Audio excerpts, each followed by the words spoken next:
यंदाच्या उन्हाळ्यात record break ऊन जरी पाहायला मिळालं असलं तरी सुद्धा वेळी अवेळी पावसाची एंट्री सुद्धा पाहायला मिळतेय। मे महिन्याची सुरुवात सुद्धा कडक अशा उन्हाने जरी झाली असली तरी सुद्धा अनेक भागांमध्ये पावसाचा कहर सुद्धा पाहायला मिळाला। पुढचे काही दिवस सुद्धा महाराष्ट्रात असंच वातावरण असणार आहे। बंगालच्या उपसागरात होणाऱ्या मोठ्या हालचालींमुळे कशा प्रकारे भारतातील वातावरणात मोठे बदल होत आहेत, कोणत्या भागांमध्ये हवामान विभागाने उष्णतेच्या लाटेचा अंदाज दिलाय, कोणत्या भागांमध्ये वादळी पावसाची हजेरी पाहायला मिळेल, सगळं जाणून घेऊ। सॅटेलाइट इमेजनुसार बंगालच्या उपसागरात कमी दाबाचं क्षेत्र तयार झालंय। चक्राकार वाऱ्यांचा परिणाम दक्षिण भारतावर दिसून येतोय, त्यामुळे महाराष्ट्राच्या दिशेला सुद्धा पावसाची शक्यता वर्तवण्यात आली आहे।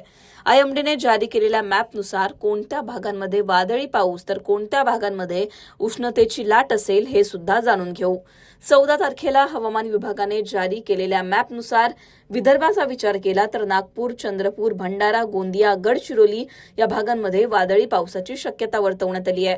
त्याचबरोबर सातारा, सांगली, सोलापूर, लातूर, नांदेड, रत्नागिरी, सिंधुदुर्ग या भागांमध्ये सुद्धा पावसाची शक्यता वर्तवण्यात आली आहे। उर्वरित जिल्ह्यांमध्ये म्हणजेच जळगाव, संभाजीनगर, नाशिक, बीड, जालना, मराठवाड्याचा विचार केला आणि विदर्भातील काही जिल्हे म्हणजेच अमरावती, अकोला या भागांचा विचार केला तर या भागांमध्ये उष्णतेच्या लाटेचा इशारा देण्यात आलाय। 15 तारखेला सुद्धा उष्णतेची लाट काही भागांमध्ये असेल तर पावसाची परिस्थिती सुद्धा अनेक भागांमध्ये पाहायला मिळते। कोकणामध्ये उष्णतेची लाट असणार आहे। पालघर, ठाणे, मुंबई, रायगड या भागांमध्ये उष्णतेच्या लाटेचा इशारा देण्यात आलाय, पण दुसरीकडे रत्नागिरी आणि सिंधुदुर्गला वादळी पाऊस पडेल असा अंदाज हवामान विभागाने वर्तवलाय। पुणे, सातारा, सांगली, सोलापूर, लातूर, नांदेड या भागांमध्ये सुद्धा वादळी पावसाची शक्यता वर्तवण्यात आली आहे। अमरावती, वर्धा, अकोला, संभाजीनगर, जालना, परभणी या भागांमध्ये हीट वेव्ह असेल, उष्णतेची लाट या भागांमध्ये पाहायला मिळेल। 16 तारखेला सुद्धा असंच काहीसं वातावरण महाराष्ट्रात असणार आहे। कुठे ऊन तर कुठे पावसाची शक्यता वर्तवण्यात आली आहे।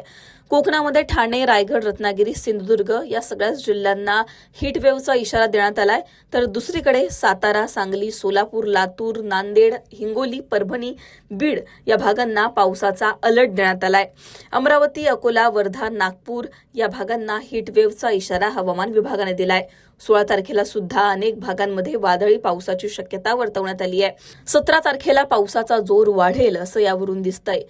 तापमानात कुठेतरी घट होऊन वादळी पावसाची शक्यता वर्तवण्यात आली आहे। 17 तारखेला मराठवाडा, त्याचबरोबर दक्षिण मध्य महाराष्ट्रातील जिल्हे, पश्चिम महाराष्ट्र या सगळ्या भागांमध्ये वादळी पावसाची शक्यता वर्तवण्यात आली आहे। अमरावती, अकोला, वर्धा, नागपूर या भागांमध्ये हीट वेव्हचा इशारा देण्यात आलाय, त्यामुळे सुरुवातीपासूनच हवामानात मोठे बदल झालेले दिसत असताना पुढचे काही दिवस सुद्धा असंच वातावरण महाराष्ट्रात असणार आहे।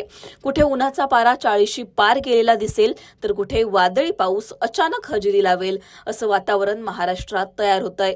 यंदाच्या उन्हाळ्यामध्ये हवामानात मोठे बदल झालेले दिसले। कुठे 45 डिग्री सेल्सिअस पर्यंत तापमान गेलं तर दुसऱ्या दिवशी त्याच भागांमध्ये पाऊस सुद्धा पडलेला दिसला। त्यामुळे हवामानातील या मोठ्या बदलांवर तुम्हाला काय वाटतं? तुमच्या भागात सध्या काय परिस्थिती आहे? तिथे कशा प्रकारचं वातावरण आहे? हा व्हिडिओ तुम्ही कुठून बघताय हे कमेंटमध्ये सांगायला विसरू नका। लोकमतला सबस्क्राईब केलं नसेल तर सबस्क्राईब करायला विसरू नका।